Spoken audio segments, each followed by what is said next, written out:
But are you ready to go, Christine? Let's do it. Let's do it. Ladies and gentlemen, this is finally the triumphant return of the Get Reelisms Podcast, episode 98. Ooh. I am Adam Chase Rennie.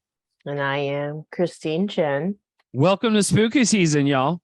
Yes. We're happy you're here. Halloween. It is. Happy as a Halloweens. Mm-hmm. Are you to dress up? No. No? Are you not a Halloween This is my first. No, I love Halloween. I adore Halloween. I did do like sort of a Halloween party for a buddy of mine who had his birthday here in Austin, and he's from California. And he was like, "Yeah, I'm gonna have a party, and we're gonna do a Halloween thing at my Airbnb." And I'm like, "All right." And I went there, and it's as I get older, I'm starting to realize how my creativity and my imagination just gets less and less creative each year when I try to make a costume happen. Right. Because I'm very last minute Lulu about it. So the day of, I'm just like, oh shit, oh my God, he's coming, he's flying in, the party's tonight. Oh shit, I have nothing. Fuck. So I had to start doing DIY shit. What'd you end up? Well, the last time I remember your costume, which was a while ago, was the 50 Shades of Grey one. Yeah, so I thought that was hilarious. Well, that's the thing. It's just it took. If that was the same situation. It was literally the day of that party. I was like, oh fuck! It was Jacob's party. Yeah, and we, I completely fucking spaced out on the costume. Yeah, but that was a great costume though. And I had to think of it on a whim. I was on my way back from a gig, and I thought of I saw a wall of sample palettes in a Home Depot, of paint and stuff. Those cards that you see in the Home Depot. I just saw a wall of gray, and I just took 4 of each and just robbed them and just left. It was so smart. I thought it was hilarious. I'm not very creative when it comes to Halloween stuff whatsoever. It's never been. Neither am I. I feel like if I had, somebody I was doing it with, I would be more into it. But because it's just by myself and I'm going something, I'm just whatever. That too. Yeah, I think if I was probably if somebody was like a really good close friend or a partner or whatever. Yeah, my brother is now getting into the whole Halloween thing. His is pretty genius. Him and his wife are going to be sporting trophies. So they're painting themselves gold, bronze, and silver, and stuff. Oh, that's awesome. And then they strike a pose. Yeah, dude, it was genius. That is genius. That is really good. Yeah. And last year they did SeaWorld instructors. Yeah. So they're a wetsuit. Yeah.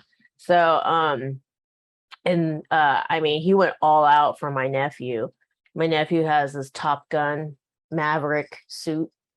And then man. Yeah, that's and awesome. To to top it off, those things the little children have that looks like a car, but you push them in it. So it's there's a little car, but they don't go, it's like a stroller, but it's in the shape of a car, and then somebody's in the back pushing them. But it looks like a stroller, but it's a car. But it's just a car, yeah. He's used ingenious cardboard and made it into a plane, a fighter plane. It's nuts. I'm like, out of a fighter plane? Yeah, he's attached wings to it. Because he's using the shape of the car, and he's attached these giant wings, and okay, I'm very impressed. He's really reliving his childhood through Henry, my nephew. That's probably going to be me too when I'll be reliving all the things I wanted to do as a kid but didn't get to.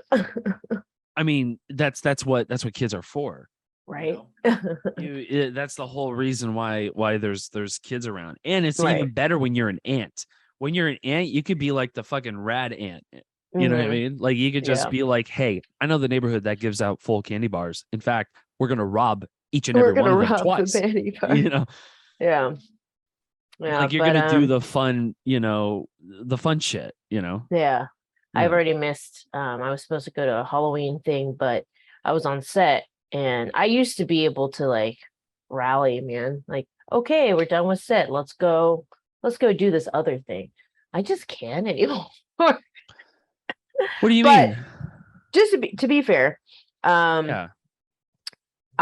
So here's a fun story. So I was on set Yeah. this past week, and great set, great people, fantastic director and everything. And I get in my car and I'm driving and I'm like, why am I cold? And I look to my right, my passenger window is smashed.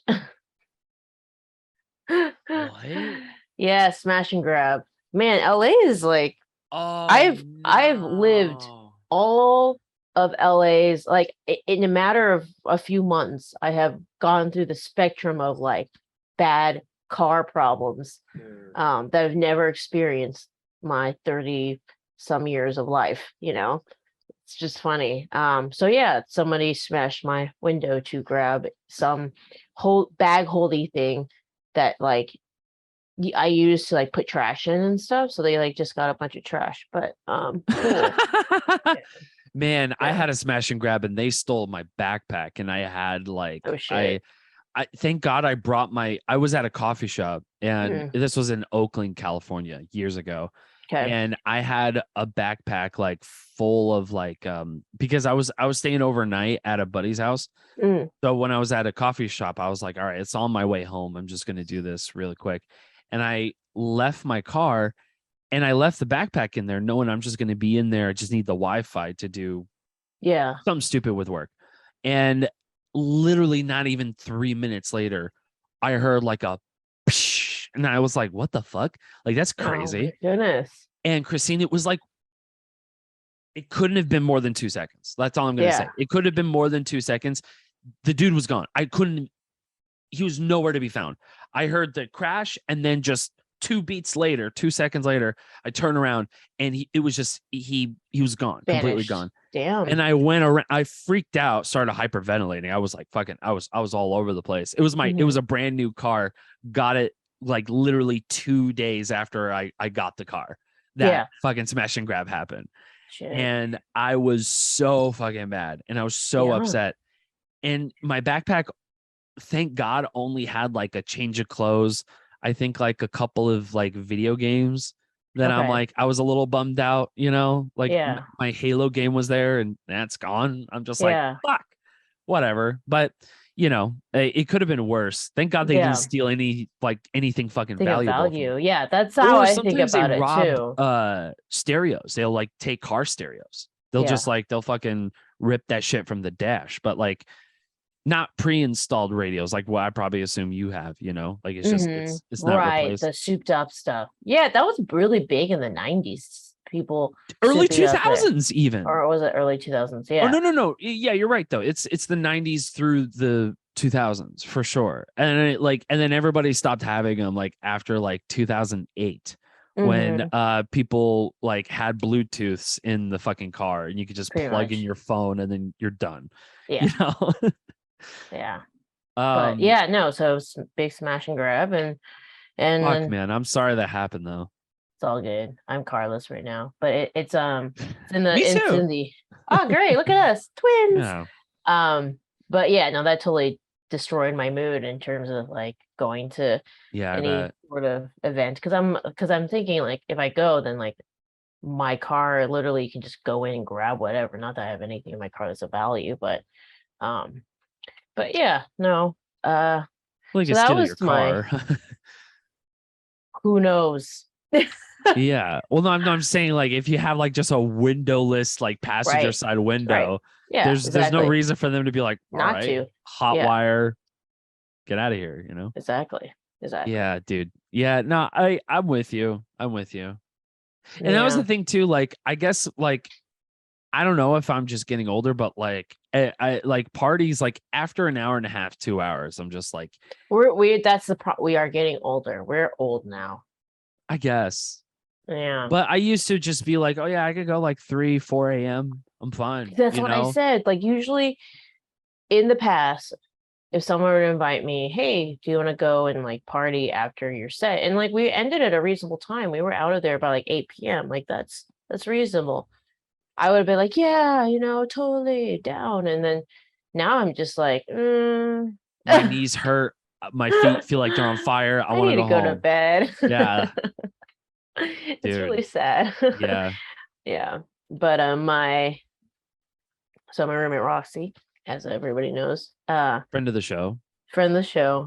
She dropped me off at the she picked me up yesterday from the car place, and then she took a COVID test, and now she's confirmed to have COVID. So I'm just waiting to see what will happen with me, which sucks because I'm on a job tomorrow, so I'm hoping I'm gonna take it. Yeah, but I feel like you're resilient to sickness. Like you work through sickness better than even I can. Like I've definitely gone on set with a cold, and I'm like, I want to die. Yes. Yeah, I am pretty resilient when it comes to being sick, but yeah, no, we'll see what happens. But this is COVID. This was a little different, but I'm gonna take we'll see how my PCR test comes back, and I'll also take my own antigen test just to be safe. But I'm like, yeah, I would too. Mofo. Yeah, but poor Roxy is like, every time she comes out, we're like, pee in the bucket. Don't come out, you leper. We're such great friends. God, yeah, that's so mean. It's just like, I just want to talk to a friend. It's like, fuck you, go back to your room. Sickness of the devil, get out. Yeah. So I almost did the podcast in a different location. I set up one of those like rolly backdrops by myself yesterday. I'm very proud of it. So oh really? Yeah. So now I'm gonna have like cool like colors in the back, and it'll look professional. But I'm developing a side thing for Get Reelisms called the Get Reelisms Academy, and I've done with all the slides and the structure for the first class I'll probably have, which is the AD module basically.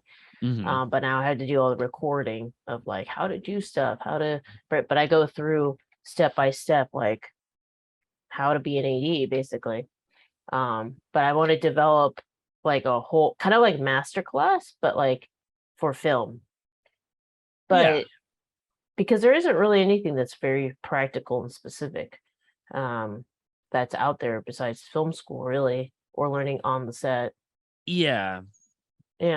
I mean, in a lot of classes too, at least some filmish classes that I took like are very much about like the philosophy and the art history of film, rather than like the practicality and like of what a production designer does, what a first AD does, what's the day-to-day on the second AD, you know, what does the director do the first thing he shows up or she show up in the morning. So this is shit, you know? It's all the practicality stuff.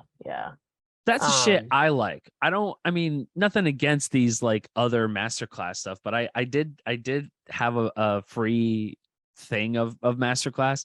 I don't use it anymore. And I kind of feel because I got sick of it. Like masterclass? Yeah, well, because the thing of it all is just like they don't really, the value of what you learn from the masterclass isn't the value that you think you're going to get out of it. Meaning like you get some value, but it's more of just like here's my process and how I write, and then, or how I, go about storyboarding or whatever. Mm-hmm.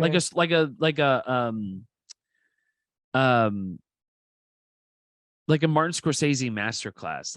Like he breaks down basically like the history of New York City and it's very theoretical and not practical. Yeah, and it's just like, well, he talks about the practical in which like he's like, how you shoot in a New York street and shit like that. But in the back of my mind, I'm like, I mean, no disrespect to Scorsese, that's like very much for local New York film people, rather than like everybody can just take it. And I guess you can in your own way, like through the subtext of like, just make the film how you want to make it, basically, is what the through line with that whole thing is. Yeah.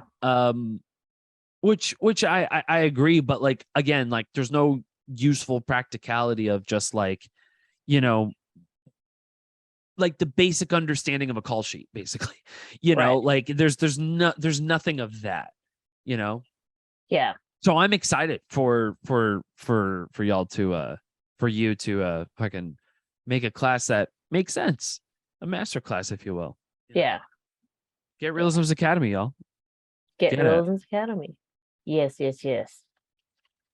But that's what's new. Just trying to slowly build passive stuff, income. Oh, wait, I already told. This was what did I talk about the last podcast? But I think I already talked about it. No, I talked about Steadicam Jess, so never mind. Yeah, so now I remember. But that's about it. I'm in the process of trying to figure out where I want to go before the end of the year for my vacation, because my parents are traveling during Christmas. So that means I can do whatever I want. So I try to figure out where I should go. Oh, Kelly. So Kelly got a message from me being like, please give me a recommendation for trusted house sitters, because I'm trying it out. My friend's done it before, but apparently it's like you can go and house sit for people internationally. Yeah. So I'm like, that's cool. That is cool. Yeah. So I'm like looking at places last night, getting lost and being like, maybe I'll go to Portugal. I don't know. And you're talking about this for Christmas, you mean? Yeah. For the holidays? Fuck yeah. Yeah, for the holidays. Yeah. That'd be nice. Because my parents are going to be gone, and I don't know. Just I would like to do something international. For some reason, international is calling me, so I want to do something international. I don't know where. Do what's calling you. Yeah, exactly. I'm excited for you. I don't even have a passport. I'm excited for you. That's nuts. Well, we had this conversation. Yes, relax. We had this. I remember we had this conversation in one of our previous podcasts about how traveling is overrated to you. It is, but but that's not the reason why I don't have a passport. That's completely not the reason. I can't afford it. I can't afford to be traveling, abroad and shit. So I'm like, honestly, like I would say a little over 10 years ago, I thought like there's no way I'm going to get out of the confines of the Bay Area, California. Like I thought I'm going to live and die here. Like this is just what it's going to be. Why the fuck would I want to go traveling anywhere else? Because there's everywhere else and then Bay Area, California. Sure, but it's perspective. It's for me, it's I chalk it up to, this is my writing retreat. So I take a writer's retreat to somewhere cool, far, far away. And I also enjoy myself as well. But I mean, that's what a great start to another like Hallmark film. Christine goes to the UK to a nice, quaint countryside Airbnb. Yeah, and you're a sucker the for repairman. Yeah, it just comes over and then sweeps her off her feet. No, but like you love that shit. You love the Hallmark. I love that shit. I love it. I love romance. There's nothing wrong with that. I watch anime. I mean, what the fuck? Like, who am I to judge? What the fuck? No. Did you know our book is on Amazon now? Well, I did know that. I could have sworn I shouted out. Oh, on the Kindle now? Yeah, on the Kindle. Shit. The actual physical book is not, because I need to update some stuff because it's not apparently. So I gotta go do that. But so you can get a Kindle edition. Yes. Get Reelisms book, ladies and gentlemen. Are you kidding me? Cool. Are you out of your mind? Cool. You're like, why am I buy a book? It's wasting trees. You can get a Kindle. It's like in the Kindle version. So I'm excited. I kind of want to watch. I kind of want to go get it so I can see how it looks on Kindle. But I'm excited. I'm excited for you. Mm-hmm. And what else is new? Not much with just been working. trying ADing and writing. I'm supposed to submit my pilot soon, in a few days, to some fellowships and writing contests and stuff like that. Overall, I've been getting really good feedback. Did you get a chance to read it? You need to read it. I did. I did read Makeshift Fam. Yeah. I wanted to save it for the pod. Yeah. Okay. Well, now it is. Okay. Tell me what you think. So I think it's charming as hell. I think it's fun. And also it's like it's almost like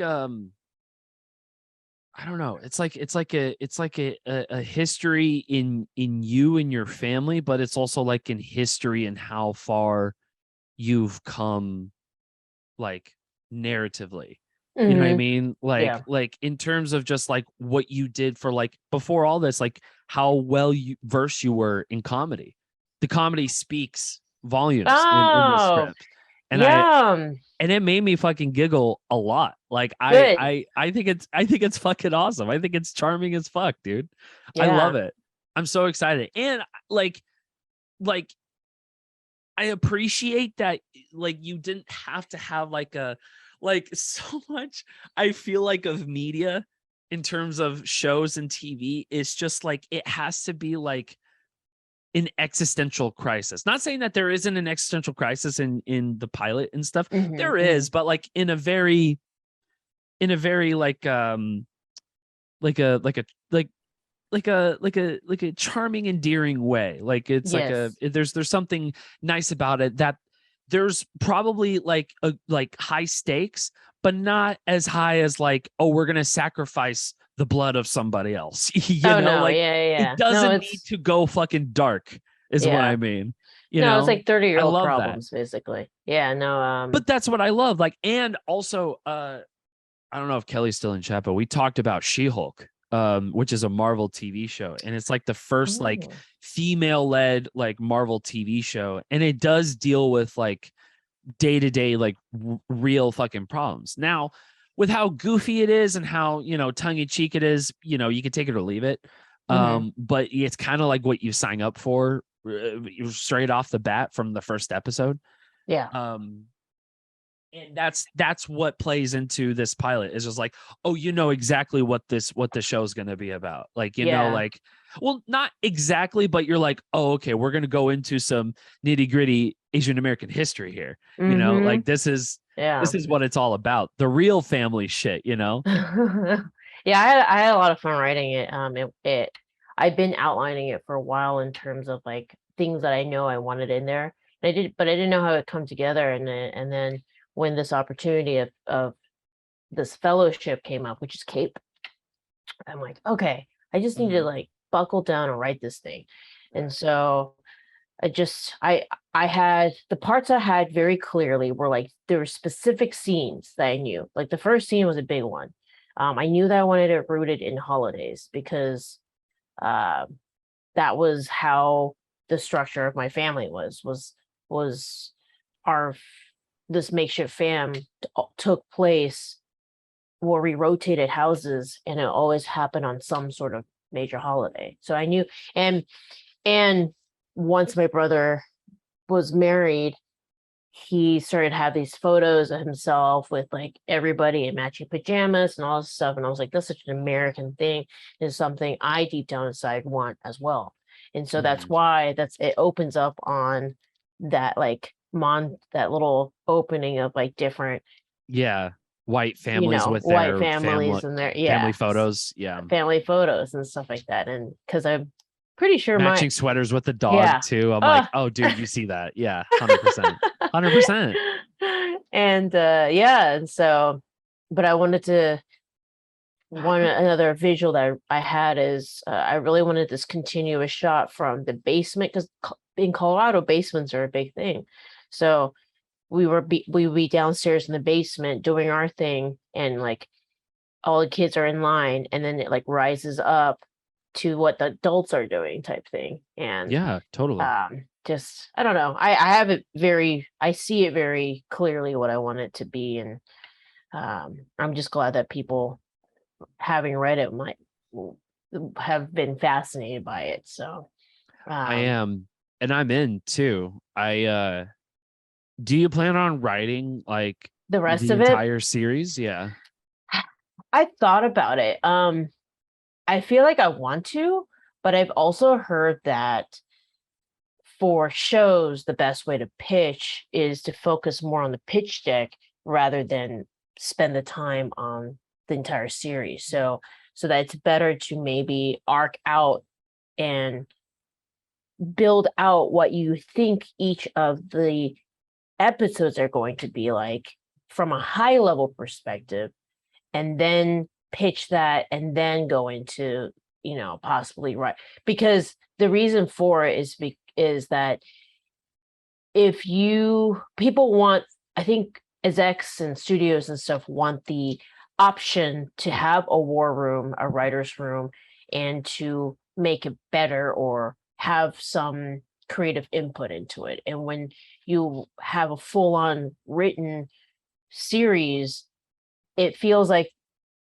that writer or creator may not be as flexible, and it kind of benchmarks the project a little bit type thing. So that's why they say like shooting the pilot can sometimes hurt you too, because it's like if you did it for like no money and it looks like shit, then it's hard for somebody else to see beyond that, because they have that in their head now. And it's and people aren't always as imaginative, and so I don't know. I feel like it's going to be like how I feel in the moment. I have some other features and stuff that I want to finish up. There's another pilot that I want to write in addition to this one, which is, what's real interesting is that other pilot is kind of a spin-off of this. So okay. Yeah. That's so awesome. Yeah. So but so this one's arc is more of I would say adolescence to like maybe your 30s, and the other one is like a finding yourself with outside friends, and I don't know. But when I was pitching it to it, the other pilot is my experience with Burning Man, basically. But it's the dramatic question is, can we maintain deep relationships and friendships despite being spread across the world? So a modern version of Friends, basically. So okay, because there's so many shows that are about, oh, these people all go to the same bar, or they are roommates, or they live under the same roof, type thing. But I feel that the modern relationship is now people are spread out, I'm thinking about, when I went to business school, I'm still good friends with a few of people, but we are literally all over the place. Suma is in Washington. My other Amy is in Washington, D.C., the other Washington. Some undergrad people are in, Houston, and we're all spread apart, and so, and now I'm in LA, and so many of my friends are in Austin. So I just think that that's a more accurate representation of where our world is going, especially now that people can work virtually anywhere. And I think a fun thing to explore is like, without being within proximity of each other, can you still maintain strong, deep relationships? I don't know. That's what I want to explore. So that's kind of the other pilot that I want to write. I already written a little bit of it, but but I'm really glad you liked I love that. Was there anything to you that you were like, hey, this could be better, or things that were quite confusing to you, out of curiosity? Because I am trying to improve it before I have to submit it in a few days. So not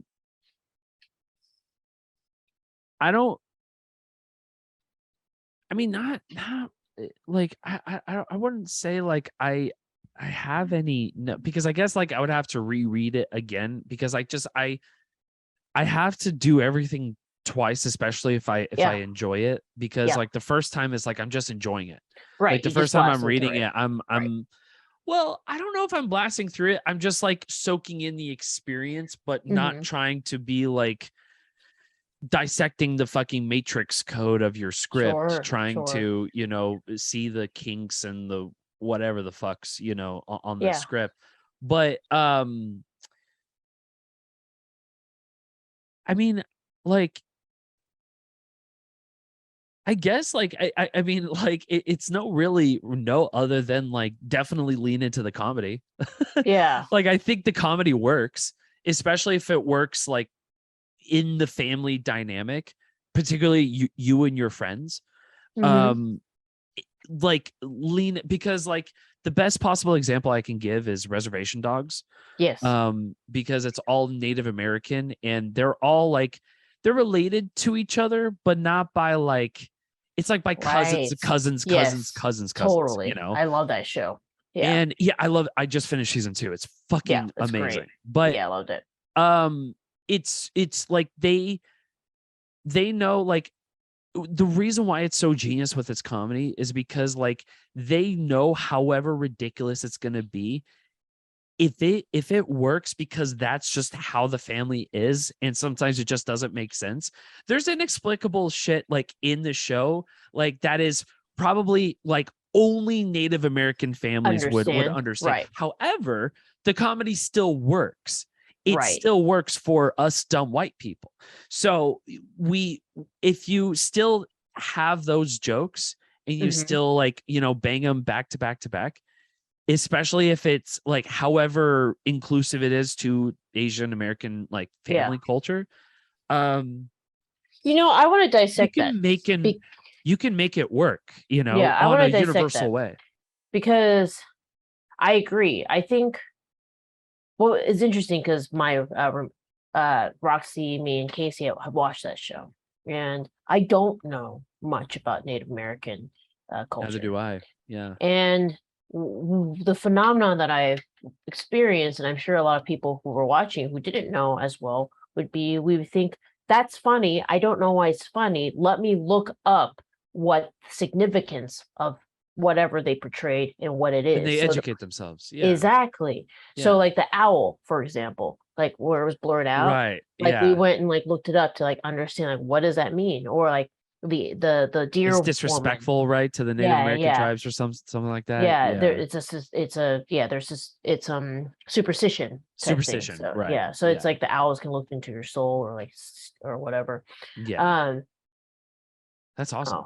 Yes. And so so I guess the question is like, why does that work exactly without any understanding of the cultural context? Why was it that those comedic moments still worked in Reservation Dogs? You know, I'm interested in it because you having read my pilot, you probably don't know much of how it was like growing up, I don't. You know, as Asian American. So but you can still catch me giggling. Right. You so know, why did it work for you? Yeah. Because it is something that I can, because comedy is about relatability, and I guess like on some level I would say that I can relate to that comedy, especially when it comes to my friends, because I feel like most of the time I'm closer to my friends than I am with my own family. So that dynamic I understand. Maybe not the Asian American dynamic. However, I have friends who I grew up with who are Asian American, and there's a couple of things that I do pick up on. But putting that to the side, I think because the comedic timing. Oh, sorry. Yeah. Go ahead. No, I think you pinpointed something. I think it's the fact that there is a very relatable topic, which is family who are friends who become your family more so than your blood family. Exactly.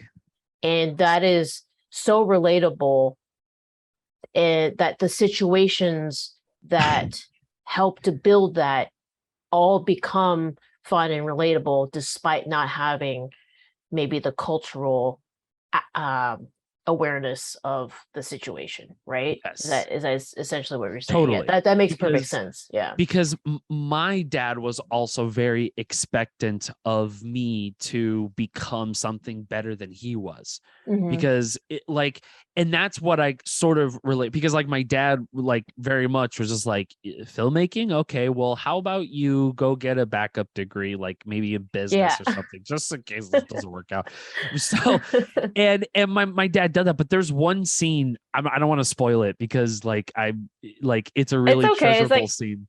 I want to know which one it was the scene where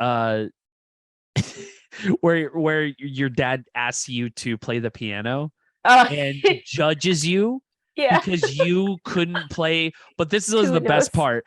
You couldn't play better than so and so. Yeah, but they were worse.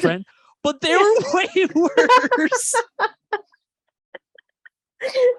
It's like mushing keyboards, you know, and I related to that so much because my dad did that shit. He was like, oh, you know, your cousin is just like, he could do this, and he's like, dude, the guy can't put 2 + 2 together, you know, like the guy is an idiot, you know. Oh yeah, I'm so glad you caught that one. That was like that was the perfect example of why I'm like, oh, you gotta lean way more into that, like, because like the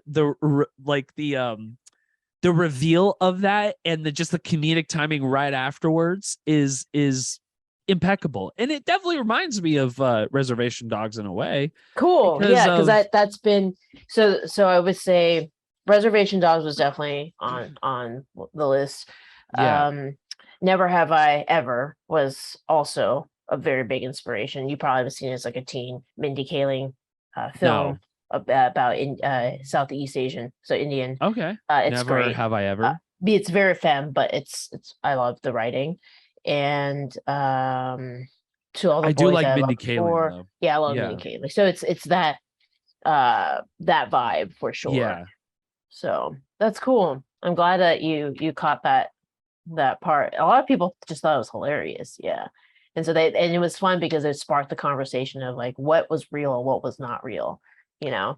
Exactly. Yes. Yeah. So, and also like the reality of it all. It's like, hey, no, we all suck at the piano, you know, because we're fucking like literally preteen, you know, like we're so fucking young. We're not supposed to be perfect, you know, and it's just like the family judgment of just like, well, I mean, but they are better. It's just like, what the fuck? Use your ears, you know. You know, it's so funny because he's not even like playing chopsticks. He's just like, pretty much. It was pretty much that.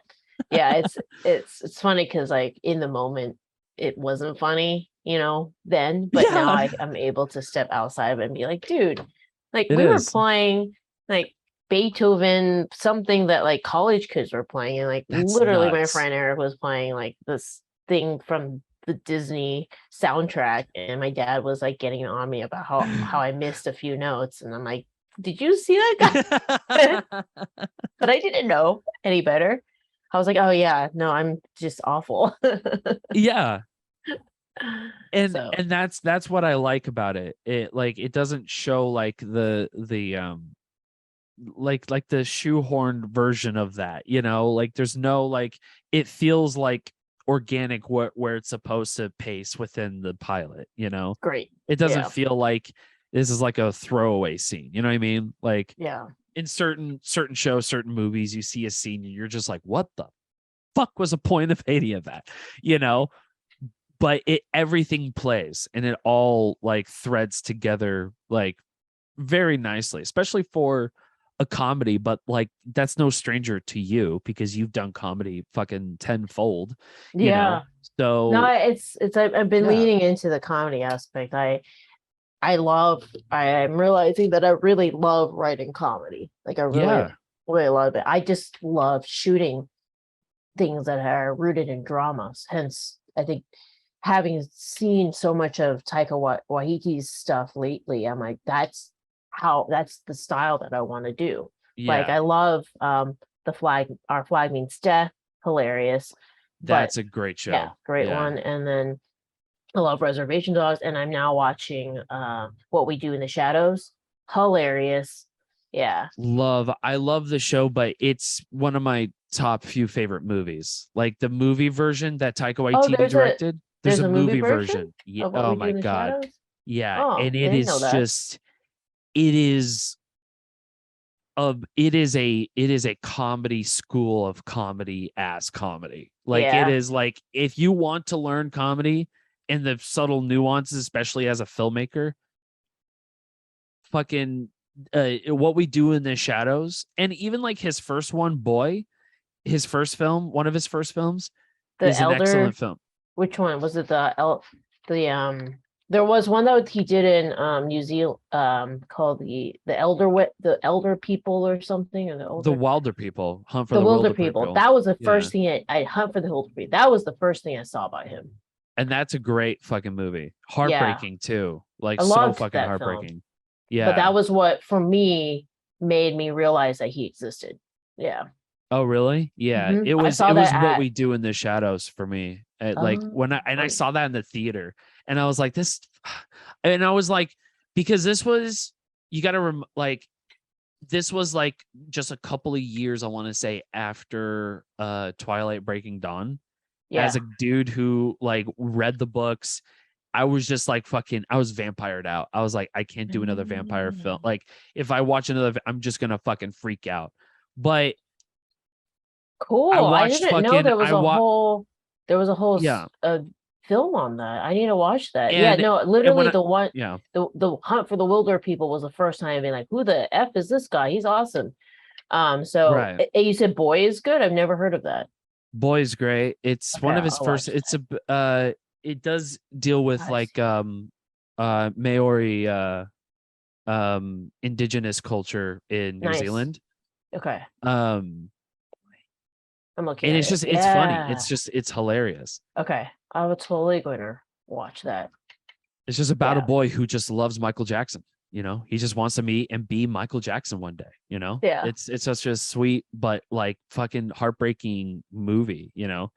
It's very cool. It's a very good movie. But What We Do in the Shadows is like one of the films that like it fucking melts in my brain when I went to the movie theaters for sure.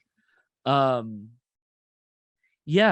I think that sort of comedy works. And I think especially dealing with Asian American families is ripe for that, especially now, you know. Perfect. So yeah, I think I fucking 10 out of 10 cats for me, you know. Yay. Cool. Yeah, I had several people read it, and I think their first reaction to it was like, oh, like I see you in it. Like, yeah, like I have such a better understanding of who you are simply by reading this. Yeah. And I'm not trying to like give you like a just be like everything was perfect, I have no note. It's just like I'm not trying to do that either. I'm trying to really think with my brain, like, is there something that like felt like, oh, this was meh, you know, or whatever. I didn't really feel that. Not necessarily, especially my first read through. You know, I was just kind of that's been the consensus for stuff. So I'm like, oh, good, I have something. Totally. Yeah. I had a lot of fun writing it. Just kind of the way I want to structure the series is the voiceover aspect of it. I want it to towards the middle of the season, you realize that it's her going through all of this with her therapist, basically. Right. Yeah. Okay. And so it's her trying to figure out herself by going back to her childhood and reliving it and analyzing it and stuff like that, and like see where the trauma was. The trauma was, but putting the trauma now in funny, like in comedy. Yeah. So yeah, comedy through misery. Yeah, comedy through misery. So I think that's how that's how I deal with stuff. So I think if I can laugh about it, it makes it so much better. Well, I mean, it makes living life much easier, you know. Yeah, definitely. You can't, if you just take everything so fucking seriously, like a heart attack. You're gonna die of a heart attack. You know. Yeah. It's science, guys. It's proven science. I had a fun time. It's a little exaggerated, but there's that scene where my parents won't let me drive to the coffee shop, and the house is just it is just a few blocks down. I can't see my house from the coffee shop, but it literally I literally can walk so well enough you're able to like shout at your dad. Yeah, but that one was funny. I was like, it would be really funny if it was like that. But in real life, it's not that close. But it is walkable. It's like a 10-minute walk. So yeah, but he felt the need to just drive you. Yeah. Oh yeah. The Mexico was true. Yeah. Oh, yeah. That's hilarious. That's awesome. The ticket stub. Yeah. I'm like, who does that? Like I went to Mexico like 5 years ago. Like, who cares? Who cares? Just throw this away. Yeah. That's oh my God. Yeah, my dad does that too. Like I realized like, yeah, I didn't think about it till right now. And I'm like, somebody in my family does that. I'm like, yeah, my dad collects like stupid fucking like concert tickets usually. Like he has like old Santana fucking Carlos Santana like concert tickets. And he's like, yeah, I just want to frame it someday. And I'm like, what the fuck are you doing with this? Like, this makes no sense. Yeah, no, totally. That's awesome. Yeah, no, I love the script. It's I think it's charming as fuck, and I want to see more. Cool. Good. I want to see Fantastic. more. I'm glad. Yeah. I know probably writing an entire series is kind of like a major task, but like yeah, I think building that pitch deck, you know, understanding the arc and knowing where you want to go with the show and stuff like that. Yeah. That's gonna be a lot of fucking fun, you know? Yeah. I'm excited for you. Thanks. Yeah. So I'm probably gonna wherever I end up in the world before the holidays or before 2023. That's probably what I'll be working on is a pitch deck for that, or try to finish up another script or a pilot. Oh, that's what I want to ask you. Was growing up, were your family religious? They were not. Okay. All right. Yeah, they were not. They went through the motions of it which I will allude to probably down the line about like when grandparents come and visit. Because like it's a very conservative family. So therefore I was like thinking like, oh, okay, well, they got to be religious. No, they're just, I think, and I will address this probably in other episodes. And I'm now understanding it. It's this like, it was an extreme fear of their kids not forgetting their roots. And so because of that, they shunned anything that felt like it would take us from those roots to an extreme. Because like even my cousins in Taiwan were like, your parents are crazy, like conservative and stuff like that. Like they are like, we're not. Yeah, they're and I think it's just that they were just so afraid of everything and the newness of everything. And so they went the polar opposite, like became extremely strict to maintain control over, like, I don't want my kids to forget about where they come from. So it's like, okay. Indoctrinated with culture. Yeah. So then, all they can eat is Asian food.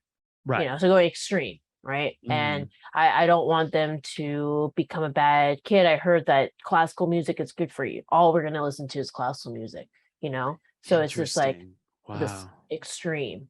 Yeah. But we weren't religious. I mean, when my grandparents would come and visit, which now that will definitely have to be an episode when you're like, that's a whole when thing. The older generation comes, boy. So then you start to see the generational. Yeah. That gap, major generational gap. Yeah. Or you see the pattern, the generational pattern. So of trauma. Of trauma. Oh, yeah. Okay. So I'll have to, now I think about it, I need to put that in. That's fun. It's I had a lot of fun writing it. A lot of fun writing this one. So we'll see. We'll pitch it and see what happens, and And it was a long time coming too, right? It's been on my mind for a few years. And here and there, I have this Google Doc that I'll go in and write little scenes, not like dialogue or anything, but I'll be like one of the scenes that I really want. I don't know which episode is going to come out to be, but like, is my brother's wedding. Like there's a visual of it, it's like, you're going to see this wedding and it's going to be such an American white wedding. And then like the group of us, like little Asian, and we're just like the little Asian family. Yeah. And we're all looking at each other and being like, this is so white. Very white. Yeah. Wow. Yeah. I mean, it was so white. Oh yeah, to the point where it's almost racist. Yeah. Yes. Yeah. Like the food wasn't even real. No, of course not. Yeah, it was like from Panda Express or something, and it was like, and they were served in little takeout containers. I was like, "What is this?" Yeah, it's pasta and MSG. What do you want? You know? Yeah. I was flabbergasted. I was like, "Wow." Oh man, that's awesome. Yeah, but obviously I'll skew very extreme for the comedy aspect of it, but it was just like, hilarious. Course, yeah. But it's just like awesome. You see this and it's like, oh, beautiful, and then you're like, and it's just a group of us being like, this is the whitest of white weddings. Yeah.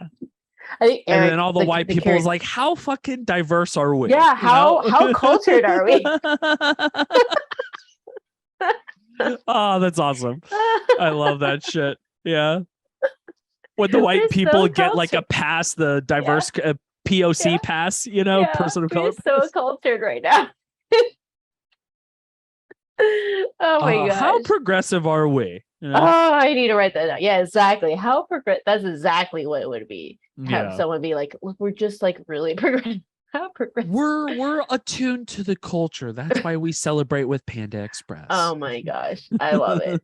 But that's just, I mean, yeah, that's what it was. It's the truth. It's reality of it. Yeah. Yeah, I love that. I'm trying to find my my script stuff so I can write it down, because that's exactly how progressive are we. Exactly what it is. Oh, here it is. From the POV of white people thinking they are super. This is what happens. Yeah. Progressive during the whitewashed wedding. Steve's brother. Yeah. No, that's exactly what it is. But like literally, Eric, there's like I can see it because it happened in real life. Eric turns to me and goes, "This is the whitest."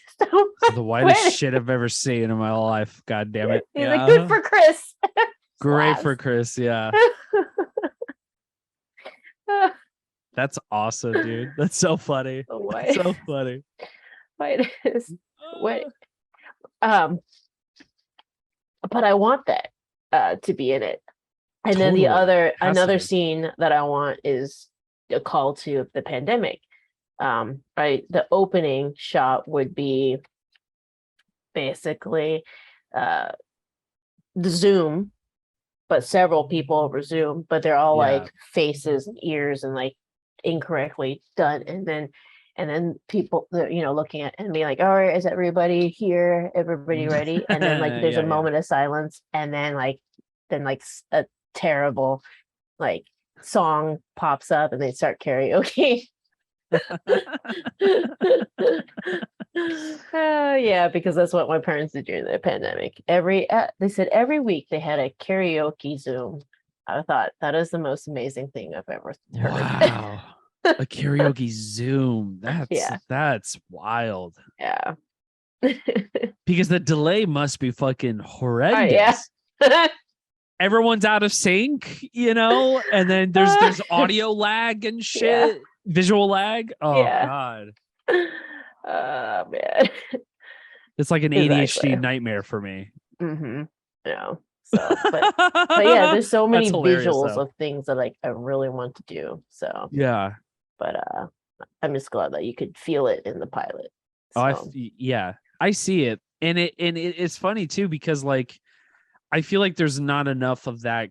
That's the thing. It's just like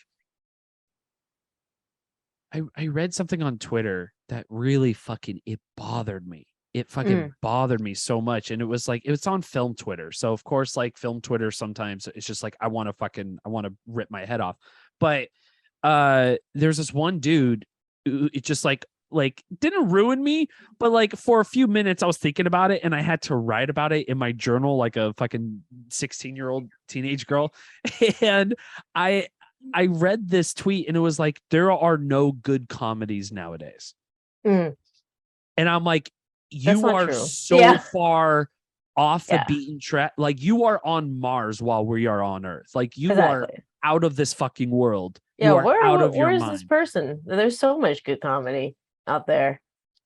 Between film, television, all sorts of shit. And thank God there's people like in the replies that just fucking rip this dude apart. But of course you get those mixture of people who are like, yeah, you know, it's not the same. It's just, you know, the last good comedy was, somebody said that bothered. It was like, Beverly Hills Cop was like the last good comedy. And I'm like, you guys, like, come on. Now this is a joke. I love Beverly Hills Cop, but like, well, by the way, also, I'm done with cop movies. I'm done with cop shows. Like, I'm sorry. I don't mean to be anti cop, but I'm done with it. You know, like we don't need to see any more of that shit. You know what I do want to see that as comedy though is cultures in which I have no clue who they are. Like, I don't know, Native Americans or Asian American culture with, you know, first generation born families and stuff like that. Like that's the kind of, and the realness within it too. The real stuff. It's like, you know, nothing better than, you know, home cooked meal of the same thing every single week, all the time, never switching it up, you know? And then you like, was there like because my friend who is, he grew up in an Asian American family, but I think he's like, his family do cook like real, he's Chinese, so they cook real authentic like Chinese food, and he's never like I was the first one to introduce him to Olive Garden takeout. Oh my goodness. And the sheer joy, his name's Alvin, shout out to Alvin. The sheer joy that he had on his face was utterly priceless. And he was like, I never had white people food like this. You know what? And he was like, I've never, and we were like 15. We were 15 years old at the time. And he was like, he almost like his eyes were wide. Like he just saw into the fucking universe. You know, he was like, I never had endless breadsticks before. I never had bolognese before. I never had chicken Alfredo before. You know, it's just like the dude was just like in space. And I'm like, dude, we have this like once a week. You know what's interesting is that I had a similar moment. I remember, I think it was Eric's mom who made, or maybe it was Roy's mom who made like tacos or something. And and we were like, holy shit, like what this is mind blowing. And so then my mom tried to do it and it was like amazing. So then it was this like competition amongst moms to do like who can make the best taco? Who can make like non-Asian food basically. And it was lovely. But it was, I think it was like in our early teens when it was like, oh wow, we're discovering other food. You know, but you've had like fast food though, right? Like you've had like in your no Arby's. Way. We did Arby's, like McDonald's. Arby's was our big thing. Road trips was Arby's and stuff. But like, when was the first time you had McDonald's? Dude, I can't remember that. I had that in your teens. Yeah, no. I had that pretty early on. Okay. But I guess I'm just thinking like, I think what was significant about it was more so that my mom made it, you know? Right. Yeah. That like my mom that only cooked Chinese food attempted to make Italian branched pasta. Out, which I feel like do a lot of families do that, because I feel like a lot of families would adhere to the fucking tradition and just be like, no, we're not having that shit. That's what, so it was like it was very like revolutionary. You know, that's awesome. Like, wow, revolutionary. Wow. My mom, like we're eating Italian food today. You've been living in the upside down for this long, and now you're in reality. I kid you not, like getting my parents to, they've become more, I'm sure with limited options in Colorado. Now it's better now, but and traveling and stuff, they've become a lot more open to eating different kinds of foods than they used to be. But I just remember that was like a huge, like before that, it was like it's pulling teeth to get my parents to want to eat something that other than the food that they grew up with, Right. So I was like, wow, like my mom is making spaghetti? Yeah. Question mark? Yo, she made tacos, bro. What the fuck? What the F? Yeah. So I just thought that was I need to put that in. Yeah, as a thing. It's a funny first time. Yeah.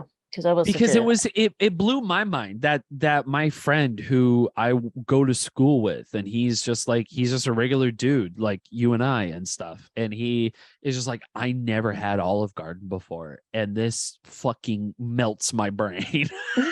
And I'm like, really? Like, homie, you get endless breadsticks, fucking salad, you get fucking pasta bolognese and a tour of Italy, all over under $10, dude. And he was just like, oh my God. Yeah, dude. Because I grew even though my dad's Moroccan and he loves white people, like my dad, like he loves all that like fucking fast food shit. Like we just ate that. I mean, it played into my childhood obesity for sure, but that's what we fucking ate. I mean, we were also like a low income family, so like that's like also we can only really afford, and both my mom and dad were working until they divorced, and then it was like I was go back and forth, but even then they would be like, all right, it's 9:00 and I just got off of work, and if I boil water, I'm gonna kill myself. So we're gonna order pizza. Like if I boil water, I'm gonna kill myself. Yeah, basically, they're just like, I can't cook for you assholes. I gotta, is my sister just like, what's dinner? And then they're like, shut up, it's gonna be Domino's tonight. And that's what we had. Pizza Hut, I loved growing up. Yeah, was that like a family treat? For y'all? Yeah, Pizza Hut. Yeah. And also they did the thing with the book reading that I loved growing up, where like if you read a certain amount of books, then you get like a personal pan pizza thing. Did you not have that at your school? Yeah, that was a thing at our school. Yeah. They just give you like fucking stupid silly pencils and shit, like the star-shaped pencils and shit. Yeah. I'm like, what? Yeah, dude. A pizza pen? My fat ass would be like fucking reading everything. I would have been, if I were in Colorado, dude, I would have been the smartest fucking dude. Oh, I write so much. All I would have done was just read. If you involve food with it, I'm like, I'm in. Let's go. That's what I did. I read so much. I read so much that like there were like two kids, me and this other one, who had our own pizza party because we read so much. Like, and it wasn't a personal size. It was a full-on, real big pizza. I remember that. Giant pizza pans, dude. Yeah. Oh, Pizza Hut. That was a good memory. Dude, so Pizza Hut. Yeah. So yeah, my Your good memory of pizza was Pizza Hut, and Pizza Hut was like, if we were splurging, Little Caesars would always get our order wrong.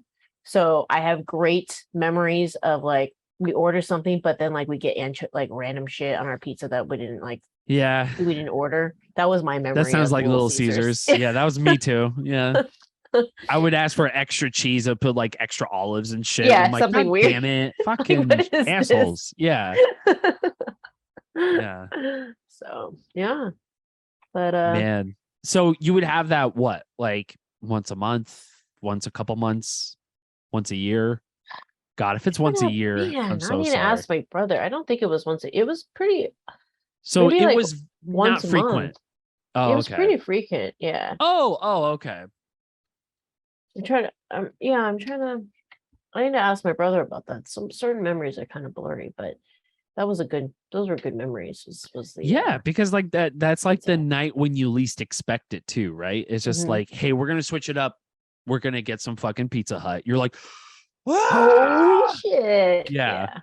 It's like the Super Bowl for fatties, you know. It's just that was that for me too. Yeah. Pizza. Whenever it was Domino's, usually it's just like, all right, dude, we're eating Domino's tonight, and I'm like, best day ever. Yeah.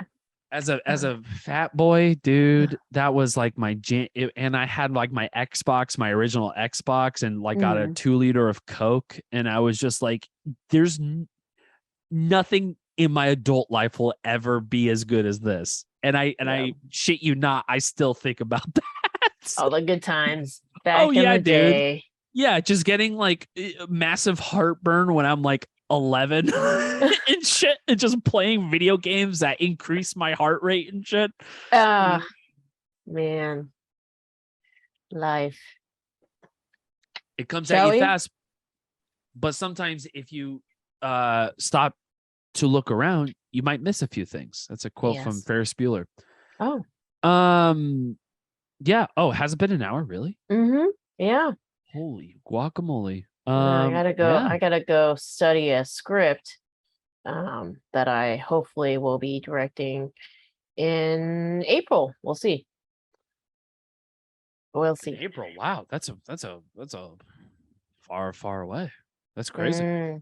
We'll see what happens. Yeah. I'm excited for you. I'm excited for us. But you know what also I'm excited for?